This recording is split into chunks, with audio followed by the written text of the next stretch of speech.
corporate credit, managing risk.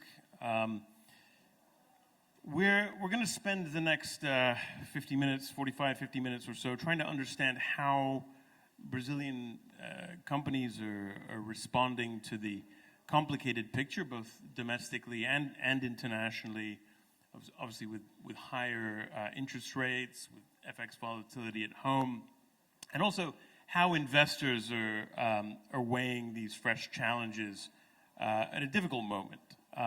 We've heard a lot about resilience and where companies should focus to navigate through a more difficult environment with high interest rates.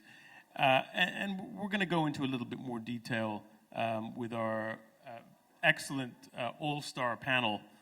Today we're delighted to have this group with us. Just want to ask my panelists to introduce yourselves briefly, just your name and your affiliation, and we're going to start on the far right and work our way back, and then we'll get into the discussion thereafter, please. So we'll start with you. Hi, good morning. My name is Luciana Costa. I'm the Managing Director in charge of Infrastructure, Energy Transition and Climate Change at BNDES. Good morning, Patricia Rodrigues from Vale, Head of Treasury. Thank you. Good morning, I'm Cesar from Petrobras. I'm the Head of Treasury and Corporate Finance.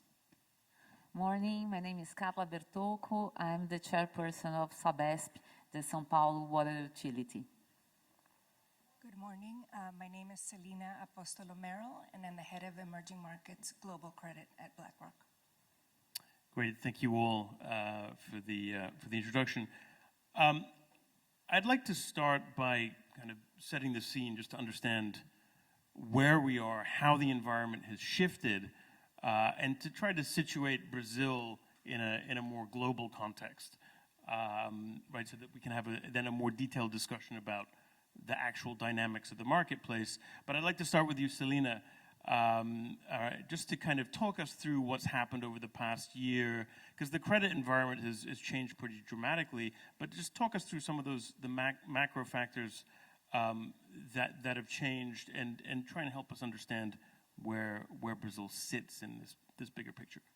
Sure, absolutely, and thank you very much for having me for the LatinFinance team. Appreciate it. So maybe let me set the stage a little bit, because as I'm responsible for credit on a global basis, we tend to have this constant comparison between what we're seeing across regions and emerging markets and how that compares also versus European and US credit, both from a fundamentals and evaluations and a technicals perspective. So under that trifecta, as an example, we look at Asia and we see some geopolitical risks there, strong fundamentals, but very, very tight valuations. Just as a fixed income investor, to put that into context, Asia investment grade credit trades inside of US investment grade credit, which doesn't necessarily mean that that's very attractive for us on a relative value basis.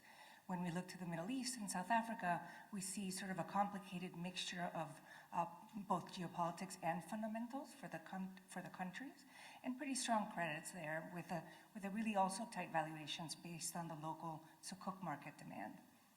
So then when we turn to Latin America, we also see great credits, great balance sheets in all these companies. In fact, the balance sheets haven't been as strong since 2004. And so the companies have done a great job pushing out maturities, reducing leverage, and making sure that they've taken advantage of the lower rates in prior years. So that's very attractive to us. And from a valuations perspective, they tend to trade a little bit cheaper than their counterparts in Asia. So that's also very attractive for us. And when we start to drill down a little bit in the countries, we see Mexico with what the panel just mentioned before, with a lot of opportunity, but also a lot of uncertainty. We recognize that other countries, maybe like Panama and Colombia, are sort of falling sort of as a surprise volatility associated with them. Chile, as an example, is still very connected to Chinese growth, which we're not necessarily very optimistic about.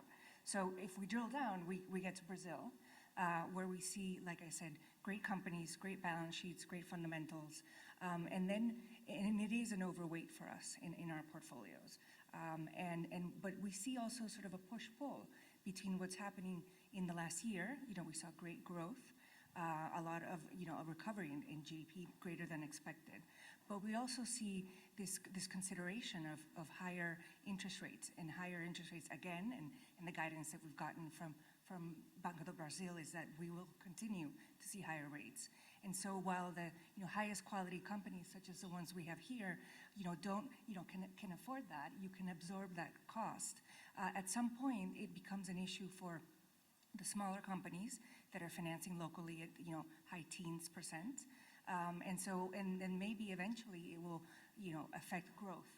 Whether it's 2025 or 2026, it really depends on how long we have these higher rates. Maybe rates will go lower as we get into the election cycle next January. So that's something that we're looking at, because it's fascinating for us to see the growth of the local market and the growth of the debentures market, which has a lot of demand, right? A lot of the macro funds are actually buying corporates and not sovereign in the local market. But the spread has recently widened, because it's hard to absorb this rate increase. And so part of our consideration is, how do we think about that? We like the health of the local market, but we're a little bit worried about the medium-term effects on higher rates, both on the weaker companies more generically, but also in the strength of the funding market, which we have appreciated. It's tripled in the last 3 to 4 years, and we like to see that health in the market. And so we're just sort of keeping an eye out on the rate environment and how that passes through. And I'm curious to hear from the rest of the panelists how that affects your funding plans and your growth expectations and CapEx. Thank you, Celina. And we're going to do precisely that and hear from our corporates on their funding plans in light of this picture you've painted. But before we do that, I want to come to Luciana, just to kind of pick up on what Celina was saying, and ask you the question of whether you think that higher rates over the coming year are likely to lead to lower growth and start affecting credit quality. Is this something that BNDES is concerned about? And if so, what is the plan? I mean, how is BNDES going to react to that in a more general level? Okay, thank you very much. We understand, Brazil, as an emerging market, we are a volatile country. Of course, we know that those are tough times with high interest rate, because the recent peak in the dollar rate in Brazil that had a huge impact in the economy, and expectations have changed. Brazil has been presenting higher growth than expected for the past 2 years. We have inflation under control. We have the lowest level of unemployment in the country. So the country has been able to grow with controlled inflation and high interest rate. That's the good side of the story. The bad side is that Brazil, structurally, we have high interest rate. Interest rates are very high now, but it's something structural in our economy since the country has controlled inflation. The opportunities in Brazil in infrastructures are huge. Just to give you an idea, if we take the stock of infrastructure in China compared to the GDP of China, China has 78% of the stock of infrastructure correspond to 78% of the GDP of China. The stock of infrastructure in India corresponds to 56% of the GDP of India. In Brazil, it's just 34%. So we have the whole infrastructure of the country to build. And in terms of infrastructure, that means that demand is there, opportunities are there, but capital it's an important component of investments for corporates and for projects and infrastructures, and we have to deal with that. We expect that the government will be able to manage expectations. Interest rate will grow, so we have inflation under control, because, worse than having a high interest rate is to have an inflation is not under control. So that's why we will keep interest rates high until we manage that inflation is under control, and then the expectation will converge in terms of interest rates maybe next year. So we have to go through those tough times. What BNDES is doing. Brazil, BNDES, I don't know for the ones who do not know BNDES, it's a 72-year-old national development bank. BNDES just do business in Brazil and is the largest lender in infrastructure in the country. We are the largest lender in renewable energy in the world. Brazil is very well positioned in terms of energy transition. The country has the power mix of Brazil is 90% renewable. The energy mix is 49% renewable compared to just 14% of the average of OECD. So we have all of that because BNDES was there to finance because BNDES is the largest lender in renewable energy in the world. So, and the balance sheet of BNDES is very unleveraged. Our Basel level is now 32%. So we have plenty of room to keep finance the corporates and infrastructure. BNDES plays a very important role as anti-cyclical agent. We tend to increase our activity during tough times, and we see BNDES more present in the economy this year. And BNDES has started with a lot of innovative solutions, so we are able, we are playing an important role alongside with players in the capital markets. Now BNDES is able now to lead, to coordinate capital markets transactions, and every time that we are anchoring a capital markets transaction in infrastructure, it means that that project has a seal of quality of BNDES. And we see that when we do that, we are able to attract more investors to those type of transactions. BNDES, we are also able to subscribe capital markets transactions up to 8-9 years, and then we disburse according to the capex expenditure. So that means that we are able to relieve some carry cost for some clients. So we have specific instruments and innovative solutions that have been helping clients to reduce the cost of debt.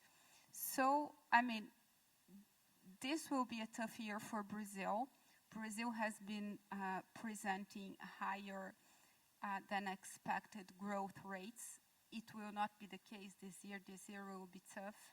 But I tend to agree with Cecilia that corporates in Brazil, since a while, but especially since 2015, the corporates, they have done a good homework in terms of controlling leverage. Vale is a great example. If we look at Vale back in 2014, Vale was highly leveraged. The company has done a great job. Petrobras is another example. And like Vale and Petrobras, we have various other corporates in Brazil. Petrobras back in 2014, the level of debt was like above $100 billion. Now the company it's in very sound position.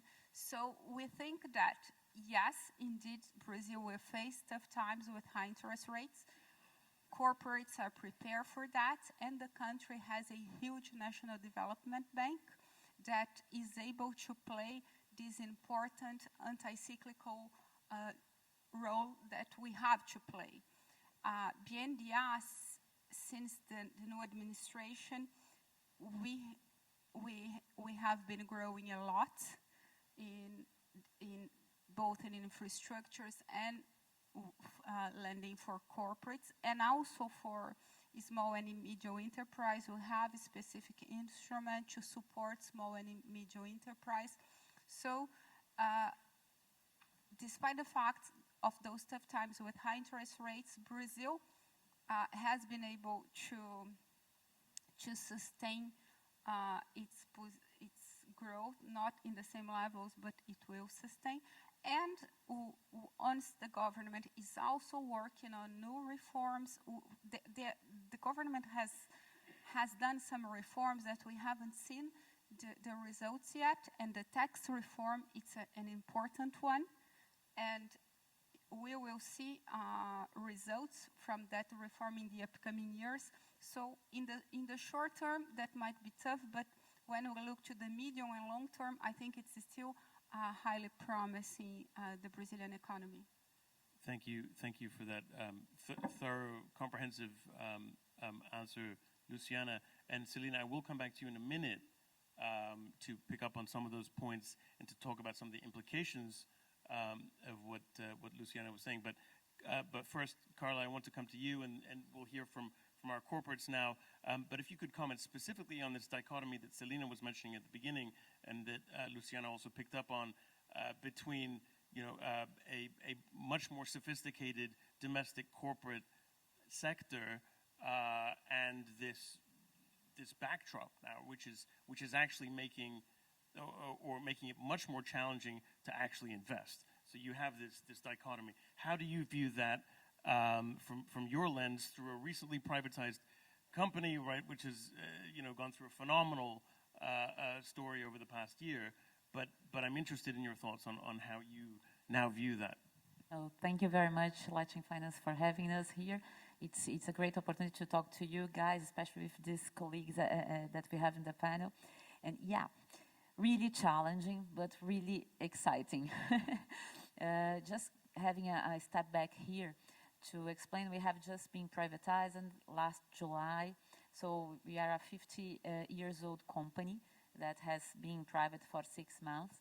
And the main reasons that directed this process of privatization were pretty much related to growth and to investment. So just as a panel, as an overview, we work in the water and sanitation area, and we provide clean water for 28 million people in the state of São Paulo. And we are in this huge market that has this tremendous gap, as Luciana just mentioned, that happens in almost all infrastructure sectors, but maybe mainly or very, very deep in the water sector. So we have 100 people in Brazil still running without sewage collection and treatment, so huge opportunity for investment. And we have these new goals that establish that by 2033, we must have 100% of our population with clean water and 90% with sewage. So the question was, as a public company, were we able to do that by 2033? I still believe we could, but not as fast and maybe not as strong as we can as a private company. So the idea of the privatization was really to invest. So just to give you an example with some numbers, and bring the points that Celina and Luciana just mentioned. So we finished 2024 investing around 6 billion reais. Our investment plan of CapEx, you're probably aware, we have around 70 billion reais in the next 5 years. So this year, we are running with a projection of CapEx of 14.9 billion reais. So almost 3 times we have been investing. So we have the challenge to raise the capital, and we have the challenge to execute the CapEx plan. And those are the main drivers of our growth and the improving efficiency and the returns of the company. And then we come to the problem that we have to raise this capital, and everybody's really concerned about the raising the cost of capital. So we are still running, the last time I checked, our cost of our debt was around CDI. Sometimes we were able to do CDI minus something or plus a little something. So we can expect to go up to CDI plus 1, something like 1.5 or something like this. So yes, and this is something that we are concerned. the market perceives Sabesp as a company that has done its homework, so we still don't have a high leverage. We have room to raise this money that we need, but we are concerned about how it's going to impact our cash flow. Our main advantage here, and this is a very relevant point of our model, is that when we have such a tremendous raise as we may experience in the short term, this goes to the tariff. So people will pay more because the cost of capital of doing all those investments will be higher. So it will go to the tariff. And the problem that happened in a lot of process of privatization in the water sector was pretty much related to the raise in the tariffs. So this is not something that we didn't knew could happen. So we tried in the process, in the model, to anticipate the raise in the tariffs, maybe just because of the raise in the investment. So we are going 3 times what we were investing. It would per se already impact the tariff. And now with the raise in the cost of capital, probably even more. So the São Paulo state government created a fund that received 30% of the proceeds of the privatization when they sold their shares, so 30% of the shares. They put the money in this fund in order to establish some kind of protection to the tariffs, especially directed to low-income people. Because the problem is not with like medium class, especially because the water bills are pretty much lower comparing to energy, telecom, and other services.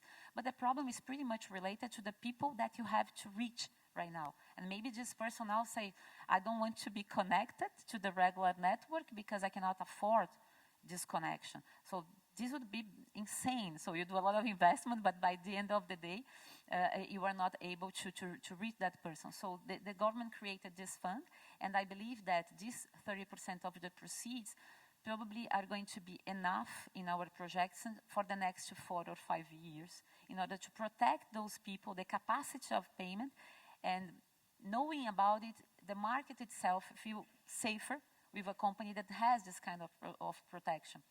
So yeah, we are driving now in a different scenario, much more complex, but we still think we have some protection that probably will help us to go through these tough times, as Luciana just mentioned.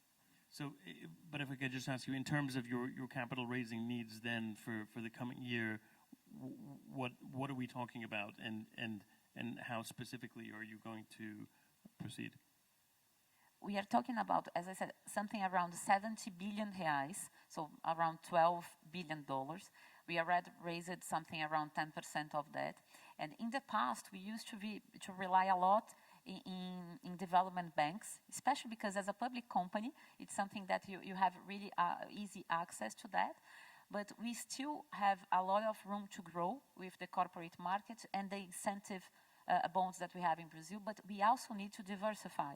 So of course now we are here with our CEO, our CFO talking to investors here to issue bonds. We think this is a good way. We know probably it's going to be higher, we face a higher cost, but we have to have alternatives that we didn't have in the past. And as a company that works in the water sector, we do have room to grow with green finance. So we have blue bonds, we have green bonds, sustainable linked loans.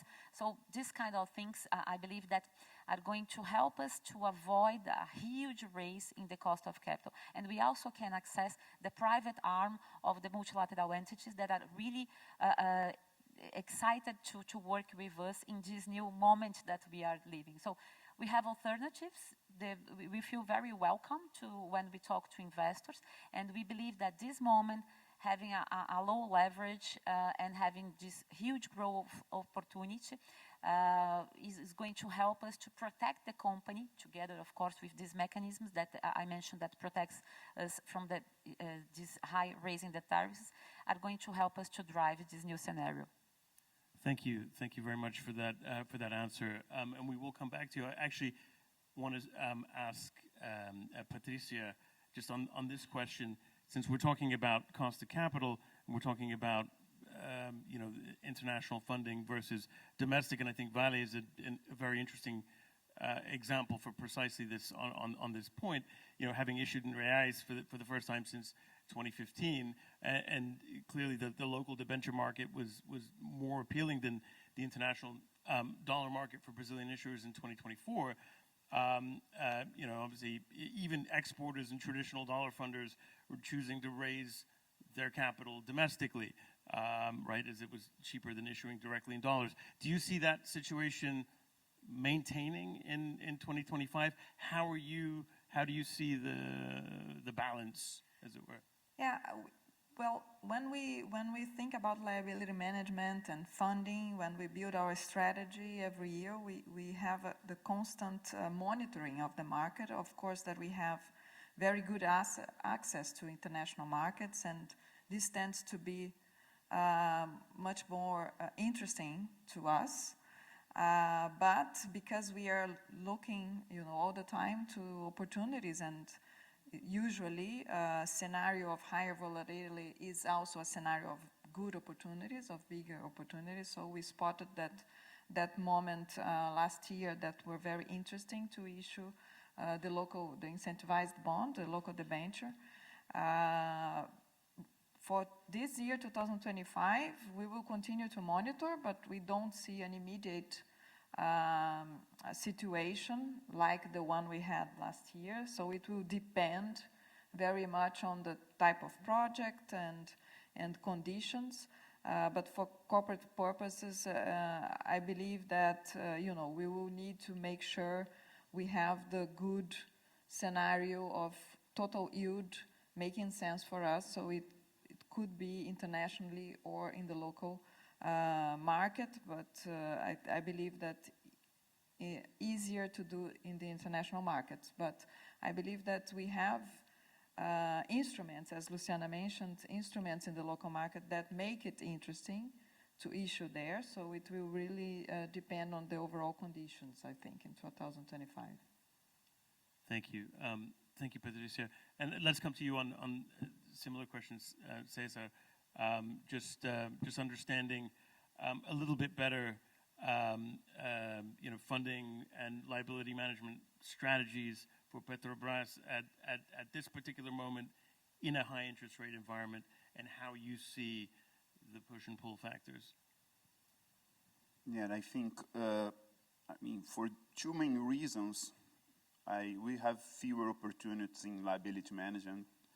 The first one is, we paid in the last 80 years like $100 billion in debt. So, all the expensive debt were paid already. This is the first reason.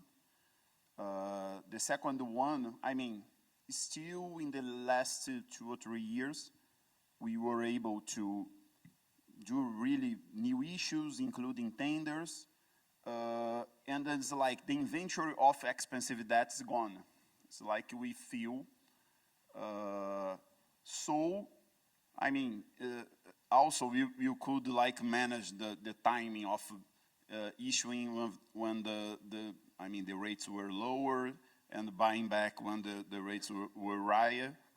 But now, actually, we don't see a lot of opportunities. We are monitoring, like Luciana just said. It's not a problem because our company, we have a strategic plan that is self-funded. We can fund our capex with our own operational cash flow and still pay dividends. And so, we see ourselves in a comfortable position today. So we will be monitoring. We understand that the rates will be longer for a while.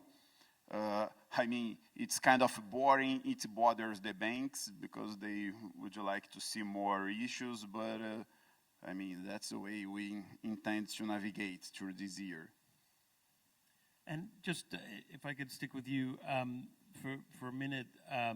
So you're basically saying you're going to wait and see, right? And there's no issue when it comes to raising funds as such. Just a question though on commodity, on oil prices, right? And how you see that picture developing this year. Especially given the change in administration and the new U.S. policy. which is seeking very aggressively to bring the price of oil down. What might the impact be, and how are you thinking about that potential problem?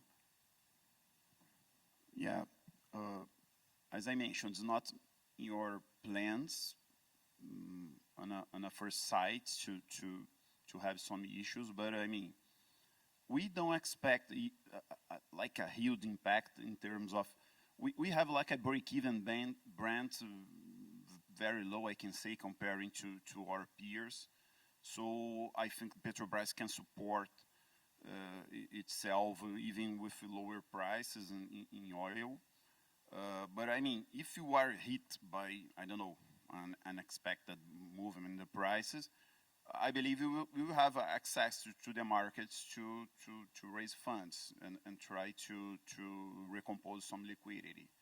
That's basically is our plan in case of.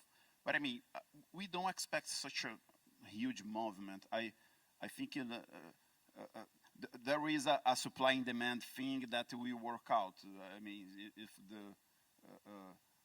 there are a lot of guys out there playing OPEC, so on, so we don't expect like a huge impact in Brent.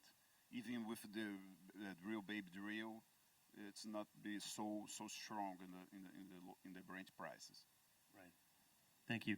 And Patricia, I wanted to come back to you, and then Celina, we'll have you jump in. But I meant to ask you, just thinking about Vale over the past year. I mean, there's been a complete revamp of management. It's a new team, right? Has there been a change in approach and message as well? Would you say that is accompanying that change in management? And if so, what is it?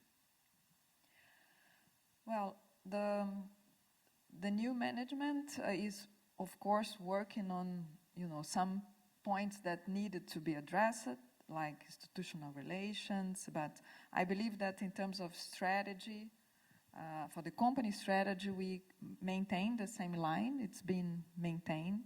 So we plan to continue seeking our growth in the markets where we already operate. And in terms of the funding strategy, the liability management strategy, we continue also with the same format and the same ideas. As mentioned, we've been through different phases in the company. Being a commodity-based company, we are already we have learned how to deal with higher volatility. So we have been reducing the debt and maintaining a balance sheet, very, very healthy balance sheet, and this pays off with the very good issuances we did last year. We've been quite active also doing tenders together with the issuances so that we keep our optimum levels of debt in the balance sheet, that together with other commitments that we have is within the range that we want to operate. So I don't see a huge shift. I think the new management supports our finance team strategy that's been, the last couple of years to make our balance sheet the best, the most optimum as possible, and extend the curve, lower costs. That's what corporates want, right? So it's a continuity. And rewarded, of course, with a credit rating upgrade in October. Do you expect more upgrades to come? We do, yes. We hope. Yeah. Of course. No, we do. And I think that we've been working, new management has been working to remove those controversies that has been around the company. So we expect that this new ratings would be in place, and also with the sustainability agencies. That's also very important to us. We've been working a lot in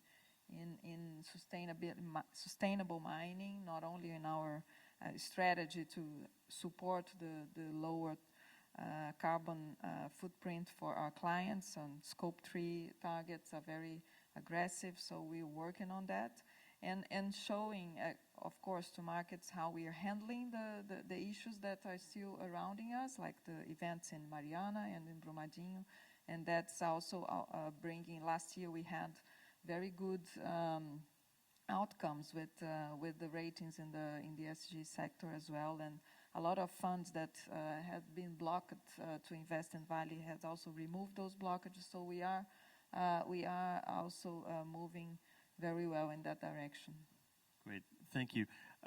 Celina, I'll come to you now, and we heard from Luciana and from our corporates on funding strategies and how they see the balance of risks in this moment and for the year ahead. What questions do you have based on that you would ask from your lens as a global investor? So first, I mean, we would welcome offshore issuance from any of you. And then we also recognize, right, that, Vale and Petrobras have dollar revenues, and so you don't necessarily have to swap your offshore issuance back to the local markets. But Karla brought up a great point about your overall cost of capital is a blend of what you see in CDI plus, the specialty, what I call specialty lenders and strategic lenders. So that's very interesting to me. Maybe both for you and for Luciana, maybe more of a question, is how do you view potentially partnerships directly with the private sector as ways to finance projects that may be sort of slightly different from the public markets that may also allow you to have a better return on capital? I can add. At BNDES, it is our strategy to co-finance projects with the private sector. Especially, I'm the managing director of infrastructure and energy transition. It's the largest division of BNDES of direct lending. We are pretty much 60% of direct lending of BNDES. Despite the fact that we have a very solid balance sheet and we have room to grow, in Brazil we have so much to do that we need to team up with private sector. And what we can do, BNDES of course can offer more longer tenor facilities. Capital markets or banks, they can lend in a shorter tenor. We are glad to team up in that sense. We can anchor transactions for capital markets, bring our seal of quality, and maybe attract more investors to the book of capital markets transactions. So BNDES can do that. We can maybe de-risk depending on the way that we structure transactions. BNDES can de-risk some transactions. So yes, we have to team up with capital markets, with banks, and with private investors, so we can do everything that Brazil has to do. And Brazil has to pursue something that we are also looking to do since 2023, when BNDES started to coordinate capital markets transactions with infrastructure debentures.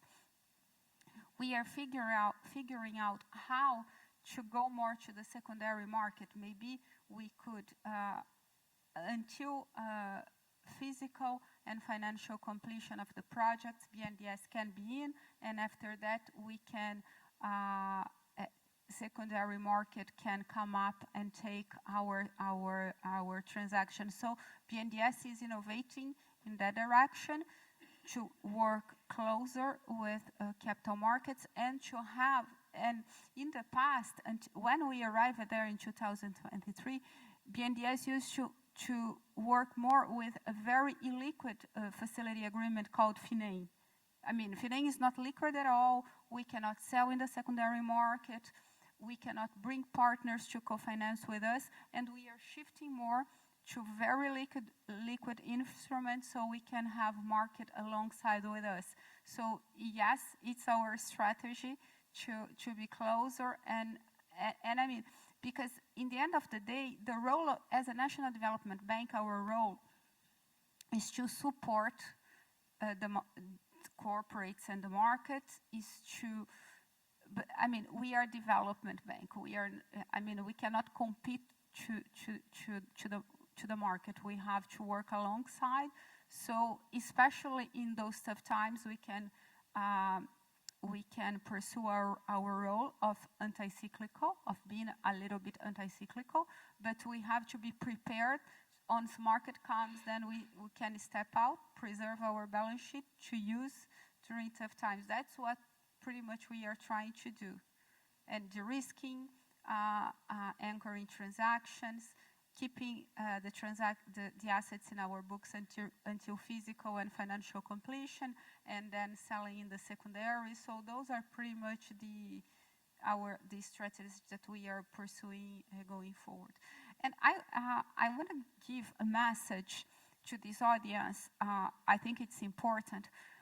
Brazil, we have this huge challenge of high interest rates, but compared to other countries, Brazil has a very stable regulatory framework. In the power sector, we have a highly sophisticated regulatory framework. Even in the U.S., the U.S. doesn't have a sophisticated power sector like we have in Brazil. Here, you don't have an integrated system like we do in Brazil. If we go to transmission lines, for instance, our regulatory framework is very stable. Water and sewage, since the new regulatory framework is also very stable. Our concession law is a 30-year concession law. So the rule of law and this very stable regulatory framework in various infrastructure sectors, I think it's also appealing for investors because, I mean, despite the challenge in the short term, we have a view in the long term. Our institutions are not under check.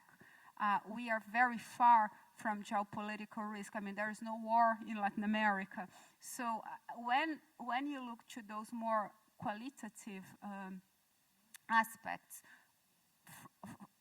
on a risk perspective, I think that Brazil is also very well positioned. So that's why I'm optimistic down the road. And it sounds to me that squares more or less with your view, right, Celina, which is why you're overweight Brazil. Presumably that's the... Yeah. Exactly. I mean, for our perspective, you know, our index, just to take that into consideration, has about 840 issuers. So we can really go anywhere. And really, and this year is going to be a tricky one, and it's going to be one of country selection and security selection and sector selection. And so I think that really brings Brazil to the forefront. And so that's why, you know, we're watching the local markets closely and the investment plans of all the companies to see and hope for some additional investment and some additional opportunities to invest both on the private and the public side. Excellent. I know we've gone a little bit over, but we did start late. But nevertheless, we're going to have to put a pin in that conversation. I'd love to keep talking, and hopefully we can throughout the course of the day and in future events. But this really has been for me a pleasure and an enlightening discussion. I hope the same for all of you. Please join me in thanking our panelists for a really, really excellent discussion.